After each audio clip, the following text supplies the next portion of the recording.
স্মরণ করো যখন মূসা তার জাতিকে বলেছিল, হে আমার সম্প্রদায়ের লোকেরা, আল্লাহ তাআলা তোমাদের উপর যে নিয়ামত নাজিল করেছেন তা তোমরা স্মরণ করো।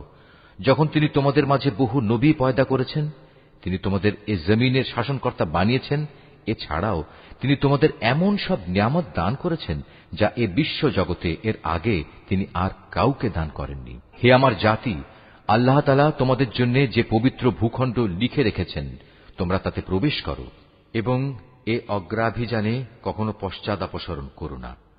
তারপরেও তোমরা যদি ফিরে আসো তাহলে ভীষণ ক্ষতিগ্রস্ত হবে। তারা বলল, হে মূসা, আমরা কিভাবে সেই জনপদে প্রবেশ করব? সেখানে তো এক দুর্দণ্ড প্রতাপশালী সম্প্রদায় রয়েছে। তারা সেখান থেকে বেরিয়ে না এলে আমরা কিছুতেই সেখানে প্রবেশ করব না। তারা সেখান থেকে বেরিয়ে এলে আমরা অবশ্যই প্রবেশ করব।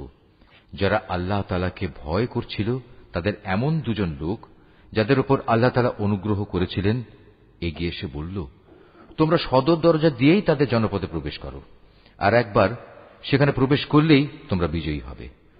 তোমরা যদি সত্যিকার অর্থে মোমেন হও তাহলে আল্লাহর উপরই ভরসা করো। তারা আরো বলল, হে মূসা, সেই শক্তিশালী লোকেরা যতক্ষণ পর্যন্ত সেখানে থাকবে ততক্ষণ আমরা কোনো অবস্থায় সেখানে প্রবেশ করব না। তুমি বরং যাও, তুমিও তোমার মালিক উভয় মিলে যুদ্ধ করো, আমরা এখানে বসে রইলাম। তাদের কথা শুনে মূসা বলল, হে আমার মালিক, তুমি তো জানো আমার নিজের এবং আমার ভাই ছাড়া আর কারো ওপর আমার আধিপত্য চলে না। অতএব আমাদের মাঝে ও এই নাফরমান লোকদের মাঝে তুমি মীমাংসা করে দাও। আল্লাহ তাআলা বললেন, হ্যাঁ, তাই হবে। আগামী 40 বছর পর্যন্ত সে জনপদ তাদের জন্য নিষিদ্ধ করে দেয়া হল। এ সময়ে তারা উদ্ভ্রান্ত হয়ে পৃথিবীতে এদিক সেদিক ঘুরে বেড়াবে।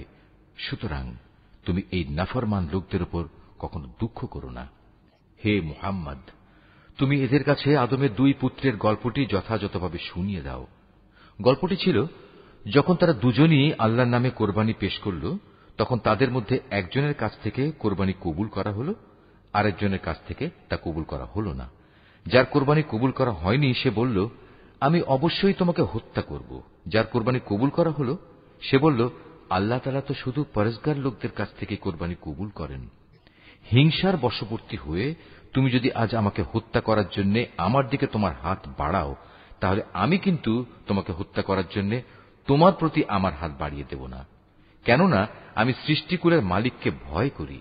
আমি বরং চাইব তুমি আমার গুনাহ ও তোমার গুনাহের বোঝা একাই তোমার মাথার উপর উঠিয়ে নাও এবং এভাবেই তুমি জাহান্নামের অধিবাসী হয়ে পড়ো। মূলত এ হচ্ছে জালেমদের যথার্থ কর্মফল। শেষ পর্যন্ত তার কুপ্রবৃত্তি তাকে নিজ ভাইয়ের হত্যার কাজে উস্কানি দিল। অতঃপর সে তাকে খুন করেই ফেলল এবং এ কাজের ফলে সে ক্ষতিগ্রস্তদের অন্তর্ভুক্ত হয়ে গেল। অতঃপর আল্লাহ তাআলা সেখানে একটি কাক পাঠালেন। কাকটি হত্যাকারীর সামনে এসে মাটি খুঁড়তে লাগল। উদ্দেশ্য তাকে দেখানো কিভাবে সে তার ভাইয়ের লাশ লুকিয়ে রাখবে।